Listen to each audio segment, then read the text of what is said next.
नमस्कार दोस्तों, आप सभी का बहुत बहुत स्वागत है क्लास में। आरआरबी टेक्नीशियन 2026 की वैकेंसी आउट हो चुकी है। बहुत से स्टूडेंट हैं जो कि इसका फॉर्म भरने वाले हैं। तो आज के इस वीडियो में मैं आपको संपूर्ण जानकारी देने वाला हूं, कौन कौन इसके फॉर्म भर सकते हैं, क्या एजुकेशनल क्वालिफिकेशन होगी, मेडिकल स्टैंडर्ड क्या होगा, एज लिमिट क्या होगी, क्या 12th पीसीएम वाले इस फॉर्म को भर सकते हैं। ये सारी की सारी बातचीत दोस्तों आज के सेशन में हम करने वाले हैं। तो शुरू से अंत तक ये पूरा का पूरा आप वीडियो देखिएगा और जो भी आपके डाउट्स होते हैं उसको मुझे आप कमेंट्स में बता देना, तो उसके भी आंसर्स मैं आपको कर दूंगा। तो आरआरबी टेक्नीशियंस 2026 की वैकेंसी आ चुकी है। जैसा कि आपको पता है कि रेलवे ने बोला है कि अब हर साल हम वैकेंसी निकालेंगे। तो 2024, 2025 और अब 2026-27 की फाइनली वैकेंसी आउट हो चुकी है। दोस्तों यहाँ पर दो पोस्ट होती हैं जिस पर रेलवे यहाँ पर जो है ये भर्ती प्रक्रिया पूरी करता है। तो सबसे पहले आपको बता दूं कि एक होता है टेक्नीशियन ग्रेड 1, ठीक है, जिसको हम सिग्नल भी कहते हैं, और दूसरा है दोस्तों टेक्नीशियंस ग्रेड 3। यहां पर दोस्तों ये टेक्नीशियंस ग्रेड 1 जो सिग्नल वाली पोस्ट है, ये लेवल 5 की पोस्ट होती है।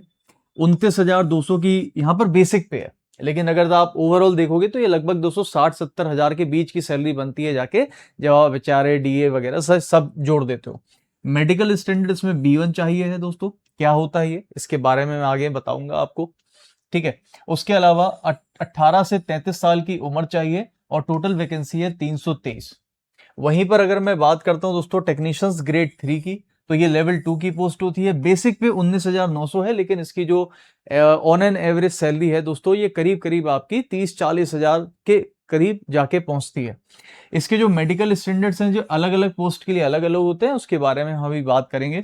18 से 30 साल की उम्र चाहिए। 6,234 पोस्ट हैं, टोटल वैकेंसी हो जाती है 6,557। टोटल पोस्ट यहां पर दोस्तों 6,557 हो जाती है। इसके बाद ये है आपकी कैटेगरी ऑफ पोस्ट, ठीक है, पोस्ट कैटेगरी। तो आप टोटल देख सकते हो कि यहां पर दोस्तों 25 पोस्ट कैटेगरी है। लेकिन इसके पहले की अगर हम बात करें, जब इस शॉर्ट नोटिस आया था उस समय पर टोटल इसमें 39 कैटेगरी दी थी, लेकिन बहुत सारी कैटेगरीज को मर्ज कर दिया गया है, ठीक है।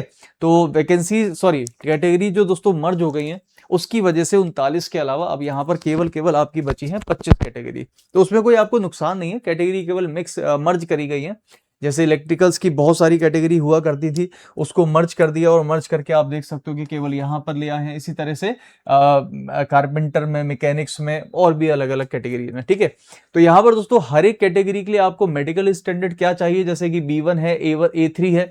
A3 का जो मेडिकल स्टैंडर्ड है थोड़ा अच्छा लेवल का होता है, हाई होता है। इसमें थोड़ा सा आपको ध्यान रखना होता है कि आपकी आंखें वगैरह मेडिकल स्टैंडर्ड किस तरीके से।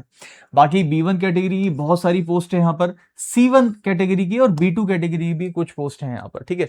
तो C1 कैटेगरी एक बहुत ही निम्न कैटेगरी होती है, जिसमें नॉर्मली भी अगर आंखें आपकी ठीक ठाक हैं तो काम चल जाता है। और अलग अलग दोस्तों यहाँ पर कैटेगरीज के लिए टोटल वैकेंसीज कितनी है आरआरबीज की, वो भी यहाँ पर पूरी दी गई है, ठीक है।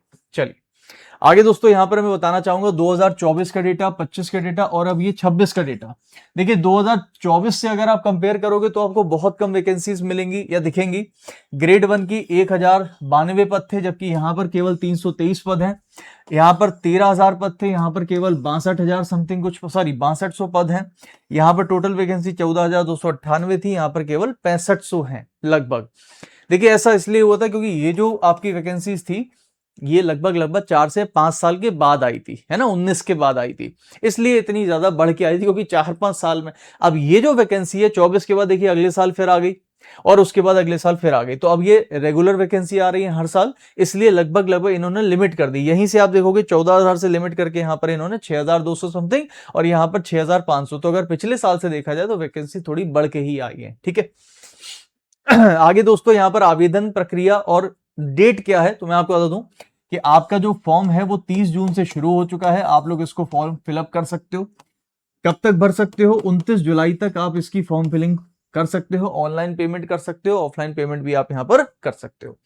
दोस्तों जो भी जनरल, ओबीसी, ईडब्ल्यूएस कैटेगरी है वो 500 रुपए, 400 रुपए उनका वापस कर दिया जाता है जब आप इसका सीबीटी एग्जाम दे देते हो। यानी ऐसा नहीं कि केवल आपने फॉर्म भर दिया और आपको 400 रुपए वापस मिल जाए, नहीं, आपको एग्जाम देने जाना पड़ता है। अगर आप एग्जाम में अपीयर हुए हो, पास हो फेल हो उससे फर्क नहीं पड़ता, अगर आप एग्जाम में अपीयर हो तो आपको 400 रुपए वापस कर दिए जाते हैं। एक अकाउंट आपसे मांगा जाता है, वो उस अकाउंट में पैसे आ जाएगा।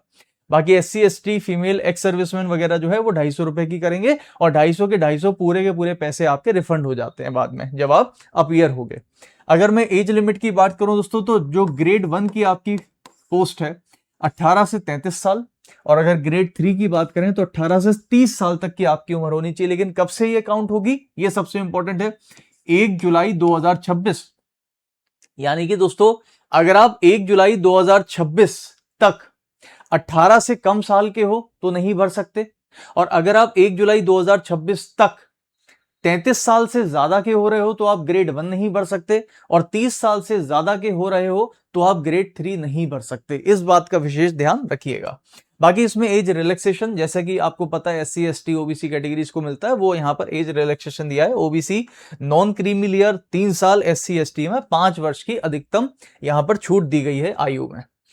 एजुकेशनल क्वालिफिकेशन सबसे इंपॉर्टेंट है यहां पर दोस्तों। बेसिकली देखा जाए तो 3 कैटेगरी में ये चीजें आती हैं। ग्रेड 1 की अगर मैं बात करूं तो ग्रेड 1 वालों को दोस्तों या तो उनके पास BSc की डिग्री होनी चाहिए, फिजिक्स, इलेक्ट्रॉनिक्स, CS IT या फिर इंस्ट्रूमेंटेशन में, या फिर उनके पास BE या BTech यानी कि बैचलर ऑफ टेक्नोलॉजी या फिर बैचलर ऑफ इंजीनियरिंग की डिग्री, या फिर दोस्तों इनके 3 साल का डिप्लोमा होना चाहिए इंजीनियरिंग में। अगर मैं ग्रेड 3 की बात करता हूं तो ग्रेड 3 दोस्तों यहां पर ध्यान से सुनिएगा, ग्रेड 3 वालों के पास 10th प्लस ITI, ठीक है, और या फिर दोस्तों 10th के साथ साथ ये जो है NCA जो कि नेशनल अप्रेंटिस जो है सर्टिफिकेट होता है वो इनके पास हो सकता है। तो यहां पर ध्यान रखिएगा कि 10th प्लस ITI तो कंपलसरी है, जो चाहिए आपको ग्रेड 3 में। लेकिन कुछ ऐसी पोस्ट होती है दोस्तों यहां पर SNT यानी कि सिग्नल की, तो सिग्नल की कुछ ऐसी ट्रेड है जहां पर 12th वाले भी इस फॉर्म को भर सकते हैं। जी हाँ, आपने अगर दोस्तों देखो 10th और ITI वाले तो भरेंगे इसको, लेकिन 12th वाले अगर मैथ्स और फिजिक्स उनके पास थी 12th में, 12वीं में, यानी कि जिसको हम 10+2 बोलते हैं, तो अगर आपके पास फिजिक्स और मैथ्स थी तो आप सिग्नल की जो ट्रेड है उससे ये फॉर्म भर सकते हैं। और मैं आपको बता दूं दोस्तों यहां पर, अच्छा ये जो पोस्ट होंगी ना जिसमें 10th और ITI केवल चाहिए, उसमें ये 12वीं वाले नहीं भर सकते, क्योंकि कई ऐसे भी स्टूडेंट हैं जिनके पास ITI नहीं है लेकिन उन्होंने 10th और 12th मतलब 10+2 यानी कि 12th किया हुआ है फिजिक्स या फिर मैथमेटिक्स, फिजिक्स और मैथमेटिक्स से, लेकिन ITI नहीं है, वो भी इस फॉर्म को भर सकते हैं। लेकिन एक पर्टिकुलर डिपार्टमेंट SNT होता है, उसके अंदर एक सिग्नल ट्रेड है, उसके अंदर। अगर मैं दोस्तों यहां पर सिग्नल ट्रेड की बात करूं SNT की, तो आप देख सकते होंगे कि SNT में यहां पर SNT जो है आपका जो डिपार्टमेंट है उसमें B1 कैटेगरी मेडिकल स्टैंडर्ड चाहिए, और साफ साफ यहां पर लिखा हुआ है कि 10+2 जिसके पास फिजिक्स मैथमेटिक्स है। ये ऑफिशियल नोटिफिकेशन से मैंने कटिंग यहां पर चिपकाई है, तो आप यहां से नोटिफिकेशन में भी पढ़ सकते हो। अगर आप पोस्ट की बात करते हो कि कितनी पोस्ट है 12th वालों के लिए, तो 12th दोस्तों जिसको PCM भी बोल देते हैं कभी कभी, लेकिन यहां पर दोस्तों PCM में ऐसा मत सोचना कि केमिस्ट्री चाहिए, नहीं, आपको फिजिक्स और मैथमेटिक्स ही चाहिए बस। तो यहां पर आप देखोगे तो 320 आपकी टोटल पोस्ट है, 320 पोस्ट हो जाएंगी आपके लिए। ये जोन वाइज और कैटेगरी वाइज अलग अलग रहेंगी, ये आप टेबल एक बार देख लीजिएगा, किस जोन से भर रहे हो, किस कैटेगरी में भर रहे हो, आपके लिए अलग अलग रहेंगी, ठीक है। चलिए आगे दोस्तों, सबसे इंपॉर्टेंट, क्या फाइनल ईयर वाले दे सकते हैं क्या, सबसे बड़ा प्रश्न हमेशा रहता है, क्या फाइनल ईयर वाले भर सकते हैं इस फॉर्म को? तो मेरा आंसर है दोस्तों नो, और ये मेरा आंसर नहीं है, रेलवे का आंसर है। साफ साफ दोस्तों इन्होंने लिखा हुआ है कि कैंडिडेट्स जो भी इस वैकेंसीज को भर रहे हैं वो इस चीज की सुनिश्चितता कर लें कि कैंडिडेट्स जो कि वेट कर रहे हैं अपने फाइनल रिजल्ट्स का, जो कि एजुकेशनल टेक्निकल क्वालिफिकेशन जो मांगी गई है, अगर वो वेट कर रहे हैं फाइनल रिजल्ट्स का तो वो एलिजिबल नहीं होंगे अप्लाई करने के लिए। यानी कि लास्ट डेट जो है हमारी 29 जुलाई, तब तक अगर आपका फाइनल रिजल्ट नहीं आता है तो आप एलिजिबल नहीं है, आप नहीं भर सकते, ठीक है, इस बात का ध्यान रखिएगा।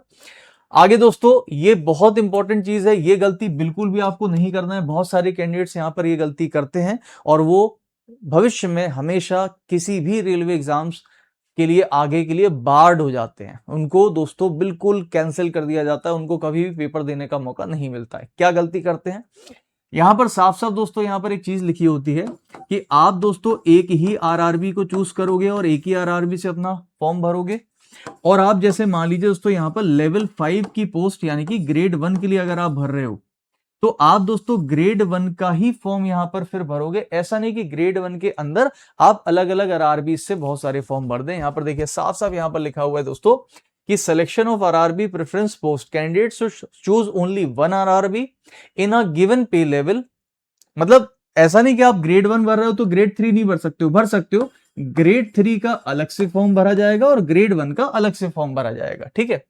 Exercise their preference for zonal railway. उसके बाद candidate with partial option will be considered only for the specific. आगे दोस्तों सबसे इंपॉर्टेंट देखिए ये वाला, applicant who submit more than one application for the same pay level. अगर एक ही पे लेवल के आप एक से ज्यादा एप्लीकेशंस अगर भरते हो तो साफ साफ लिखा गया है कि एक तो डिस्क्वालीफाई हो जाओगे और डिबार्ड कर दिए जाओगे from all the future exams, यानी कि रेलवे का किसी भी एग्जाम में आप नहीं बैठ पाओगे कभी भी। इस बात का विशेष ध्यान रखिएगा, ठीक है दोस्तों। नौकरी सिलेक्शन प्रक्रिया क्या है, कितने स्टेजेस में होते हैं, तो देखो टेक्नीशियंस एक बहुत ही कह सकते हो कि सिंपल तरीके की एक जॉब है। मतलब कह सकते हो इसमें जो अगर कंपटीशन की बात करें तो कंपटीशन है अच्छे खासे लेवल का, लेकिन जो स्टेजेस हैं उसमें फाइट बहुत कम है। फाइट मतलब स्टेजेस की फाइट। यहां पर केवल एक एग्जाम होगा, सीधे आपका डीवी और उसके बाद मेडिकल। जैसे और भी एग्जाम्स है उसमें दोस्तों सीबीटी 1 होता है, सीबीटी 2 होता है, सीबेट का भी एग्जाम होता है, फिर मेडिकल भी है, फिर डीवी भी है, बहुत सारे 4-5 जो है प्रक्रिया होती है। यहां पर आपका केवल एक सिंगल एग्जाम होगा, उसके बाद डीवी और फिर मेडिकल, ठीक है। 1/3 की नेगेटिव मार्किंग होगी, ये सब ध्यान रखिएगा। इसमें कोई भी प्रिया मेंस जैसी कोई चीज नहीं होती, एक ही एग्जाम होता है। अब दोस्तों यहां पर अगर मैं बात करता हूं ग्रेड 1 की, तो ग्रेड 1 का पैटर्न क्या है, एग्जाम का पैटर्न क्या है। पैटर्न दोस्तों ये है कि जनरल अवेयरनेस आपकी 10 क्वेश्चन 10 नंबर, रीजनिंग में दोस्तों यहां पर 15 क्वेश्चन, बेसिक्स ऑफ कंप्यूटर्स यानी कंप्यूटर भी पूछी जाएगी 20 नंबर की 20 क्वेश्चन, मैथमेटिक्स दोस्तों 20, बेसिक साइंस एंड इंजीनियरिंग सबसे इंपॉर्टेंट दोस्तों जिसको बोलते हैं बीएससी, बीएससी के सबसे ज्यादा 35 क्वेश्चंस आएंगे 35 नंबर, तो 100 हो गए और 90 मिनट का दोस्तों यहां पर आपका पेपर हो गया, ठीक है। तो 90 मिनट्स का पेपर हो गया और 100 क्वेश्चंस हो गए। ये आपका ग्रेड 1 का एग्जाम पैटर्न है। सिलेबस की बात करोगे तो ये सिलेबस दिया रहता है। वैसे सिलेबस तो मैं आपसे बोलकर चलूं तो जो आप जिस भी टीचर से पढ़ोगे वो टीचर जो आपको सिलेबस पढ़ाता है उसके अकॉर्डिंग पढ़ना। इन्होंने तो कुछ भी सिलेबस दे देते हैं और एग्जाम में फिर कुछ भी पूछ लेते हैं, तो आप सिलेबस जो है वो टीचर के अकॉर्डिंग ही पढ़िएगा इसमें, ठीक है। जैसे कि आप रीजनिंग की सिलेबस की बात करूं तो मैं रीजनिंग पढ़ाता हूं। अब इन्होंने दोस्तों जो यहाँ पर दिया हुआ है ये इससे अलग हटकर भी बहुत से टॉपिक पूछ लेते हैं, और जो दिए हैं जरूरी नहीं कि उसमें से पूछे, कई बार इसमें जो टॉपिक दिया ना वो उसमें से सवाल नहीं भी आते। तो हम जो आपको पढ़ाएंगे बस उतना पढ़ लेना, वही आपके एग्जाम में आना है, ठीक है। तो ये आपका सिलेबस है कंप्लीट। मैथमेटिक्स का बीएससी का सिलेबस आप एक बार देख लेना, बहुत बड़ा सिलेबस है, अच्छा सिलेबस है। यहां पर दोस्तों अगर हम बात करते हैं ग्रेड 3 की, ग्रेड 3 जो आपके काम की पोस्ट है, क्योंकि यहां पर ज्यादा वैकेंसीज हैं और ज्यादा लोग इसी को भरते हैं। तो मैथ्स दोस्तों 25 क्वेश्चन, रीजनिंग के 25 क्वेश्चन, साइंस के 40 क्वेश्चन सबसे ज्यादा है, और जनरल अवेयरनेस के 10 क्वेश्चन। 100 क्वेश्चन यहां भी हो गए और 90 मिनट का पेपर आपका यहां का भी हो गया। तो 90 मिनट में 100 क्वेश्चन 100 नंबर, ठीक है। अगर मैं बात करता हूं सिलेबस की, तो सिलेबस दोस्तों आपका मैथमेटिक्स का, रीजनिंग का, साइंस का और जनरल अवेयरनेस का 4 सब्जेक्ट यहां पर आने हैं, सभी का सिलेबस है। सिलेबस हमेशा टीचर्स के अकॉर्डिंग पढ़िएगा, प्रीवियस ईयर के एग्जाम के हिसाब से पढ़िएगा, ठीक है दोस्तों। मेडिकल स्टैंडर्ड की अगर मैं बात करता हूं तो मेडिकल स्टैंडर्ड यहां पर आप जो भी पोस्ट भर रहे हो तो हमेशा ध्यान रखना उस पोस्ट के लिए क्या मेडिकल स्टैंडर्ड मांगा गया है। तो जैसे अगर A3 मांगा गया है तो A3 में दोस्तों क्या चीजें होनी चाहिए उसको आप देख लेंगे, B1 में क्या है और B2 में और C1। तो ये 4 यहां पर मेडिकल स्टैंडर्ड्स हैं। आप जिस भी पोस्ट को भरने वाले हो वो आपके पास होना चाहिए। जैसे कि अगर आप दोस्तों A3 में एलिजिबल नहीं है, आपकी अगर विजन वगैरह A3 के हिसाब से नहीं है, तो आप A3 वाली पोस्ट नहीं भर सकते। तो आप जिस भी पोस्ट के लिए एलिजिबल हो उसका मेडिकल स्टैंडर्ड जरूर चेक कर लीजिएगा ध्यान से, ठीक है। कैसे अप्लाई करना है तो दोस्तों मैं आपको बता दूं, आपको यहां पर आरआरबी की वेबसाइट पे जाके, है ना, आपको अपना एक अकाउंट बनाना होता है। और दोस्तों जब आप आरआरबी की वेबसाइट पे जाओगे वहां पर जो आप अकाउंट क्रिएट करोगे कुछ इंफॉर्मेशन आपसे मांगता है, बेसिक डिटेल्स, नाम वगैरह, पता, हर एक चीज वो डाल देंगे, आपका एक अकाउंट बन जाएगा परमानेंट। तो आगे भविष्य में भी अगर कोई नौकरी आती है रेलवे की तो आप केवल उसी अकाउंट में जाके लॉगिन करेंगे और बस उसको भरना शुरू। आपको बार बार अकाउंट बनाने की जरूरत नहीं है, वन टाइम आपको एक अकाउंट बनाना पड़ेगा। तो सबसे पहले जाके आप लोगों को एक अकाउंट बनाना होगा rrb.apply.gov.in पर, ठीक है। ये सारी चीजें आपको फॉर्म में दी गई हैं, आप उसको देख सकते हैं। लाइव फोटो यहां पर आपको अपलोड करनी है, ध्यान रखिएगा। कोई भी ऐसी नहीं है दोस्तों कि पहले 6 महीने 2 महीने 3 महीने पुरानी की कोई फोटो नहीं, आपको वहां पर एक लाइव फोटो का ऑप्शन आता है। जब आप जाओगे पोर्टल पे, जैसे ही क्लिक करोगे तो वहां पर कैमरा ओपन हो जाएगा, आप सामने रहेंगे। बैकग्राउंड दोस्तों बिल्कुल नीट एंड क्लियर रखिएगा, कोशिश करना कि सफेद बैकग्राउंड ही रखें, और उसके बाद लाइव फोटोग्राफ को अपलोड कर दें। बिना किसी प्रकार की कोई टोपी ओपी चश्मा वश्मा कोशिश करिएगा मत लगे, मतलब चश्मा इन द सेंस चश्मा है तो चश्मा, गॉगल वगैरह मत लगाइएगा, है ना। जो बेसिक आपकी फोटोग्राफ्स होती हैं उसी तरीके से आपको फोटोग्राफ डालना है। कैंडिडेट के सिग्नेचर्स के बारे में मैंने यहां पर दे दिया भाई कि यहां पर फाइल का साइज कितना होना चाहिए, 30 KB से 49 KB तक होना चाहिए। इमेज जो है वो जेपीजी या फिर जेपीईजी चलेगा यहाँ पर, है ना। मैक्सिमम यहाँ पर पिक्सल्स कितने होने चाहिए। और दोस्तों जो भी आप सिग्नेचर करें, ध्यान रखना कि आपके आधार पे, पेन पे, आपके बैंक अकाउंट डिटेल्स में, आपकी मार्कशीट्स में, हर जगह पर जब आपका डॉक्यूमेंट वेरिफिकेशन होगा, जो आप सिग्नेचर आज करोगे वही सिग्नेचर वहां भी होना चाहिए। आपके सिग्नेचर अगर चेंज हुए तो आपको वहां से कैंसिल कर दिया जाएगा, बिल्कुल ठीक है, ये ध्यान रखिएगा। अब सबसे इंपॉर्टेंट बात दोस्तों यहां पर कि आप सिलेक्शन तैयारी कैसे कर सकते हो। आपने फॉर्म भर दिया, सब कुछ कर दिया, बहुत सारे लोग, लाखों कैंडिडेट्स फॉर्म भरते हैं, हर साल भरते हैं, लेकिन उसमें से सिलेक्शन कितने लोगों का होना है, तो आप सभी लोग जानते हो दोस्तों, सिलेक्शन यहां पर केवल होना है 6557, 6557 लोगों का, केवल इतने लोगों का सिलेक्शन होना है। तो ये वो लोग होंगे जो शुरू से लेके अंत तक तैयारी अच्छे से कर रहे होंगे। और आपको क्या लगता है, आज फॉर्म आया है तो क्या आज से ही तैयारी करना शुरू कर दिए होंगे लोग? नहीं, आज से दोस्तों कम से कम 2 महीने, 3 महीने, 4 महीने, 5 महीने से पहले से इसकी तैयारी लोग बाग समझदार स्टूडेंट्स करना शुरू कर देते हैं। वो ऑब्वियसली आपसे बहुत आगे निकल चुके हैं, लेकिन अभी भी आपके पास वक्त है, क्योंकि इसका एग्जामिनेशन दोस्तों अभी काफी टाइम है। अभी तो फॉर्म भरे जाएंगे, जुलाई तक चलेगा, उसके बाद फिर पहले ALP का पेपर होगा, उसके बाद अभी बहुत टाइम है। तो ये मान के चलिए कि आपके पास कम से कम अभी अक्टूबर नवंबर तक इसका पेपर होगा, आपके पास सफिशिएंट टाइम है। तो आप लोग दोस्तों यहां पर अगर तैयारी करना चाहते हो बढ़िया तरीके से, तो यहां पर आप लोगों को मैथ्स मिल जाएगी आदित्य रंजन सर से, मैं रीजनिंग पढ़ा रहा हूं, और बाकी दोस्तों यहां पर जितनी भी हमारे जो जीएस के फैकल्टीज हैं, सभी जीएस के फैकल्टीज यहां पर हमें science, GS, current affairs, computers, वो सब इसमें है। तो वंदे भारत बैच के नाम से कंप्लीट कंबाइंड बैच है रेलवे का। इस रेलवे के बैच से आप केवल टेक्नीशियंस नहीं, टेक्नीशियंस के अलावा दोस्तों ALP, JE, NTPC, group D जैसी नौकरी भी आराम से निकाल सकते हो। मात्र 999 का ये बैच है, नया बैच है, बढ़िया तरीके से चल रहा है, बहुत सारे टॉपिक्स हो चुके हैं। अगर ऐसा कोई व्यक्ति है जिसको सारे सब्जेक्ट तैयार हैं, या फिर वो कहीं से पढ़ रहा है और वो केवल एक सब्जेक्ट रीजनिंग पढ़ना चाहता है जो मैं पढ़ाता हूं, तो आप मेरे रीजनिंग के 2.0 स्पेशल बैच से जुड़ के पढ़ सकते हो, जहां पर रेलवे ओरिएंटेड तैयारी में आपसे करा रहा हूं। बहुत से टॉपिक यहां पर हो चुके हैं, बढ़िया तरीके से आप यहां पर पढ़ सकते हो। अच्छा, ये एक पूरा लाइव बैच होगा। अगर आप में से कोई भी दोस्तों VOD बैच से पढ़ना चाहता है, तो VOD बैच अगर चाहिए तो एक बार मुझे जरा कमेंट्स में बताइएगा कितने लोग VOD चाहते हैं। VOD का मतलब होता है पूरा एक कंप्लीट एक रिकॉर्ड बैच।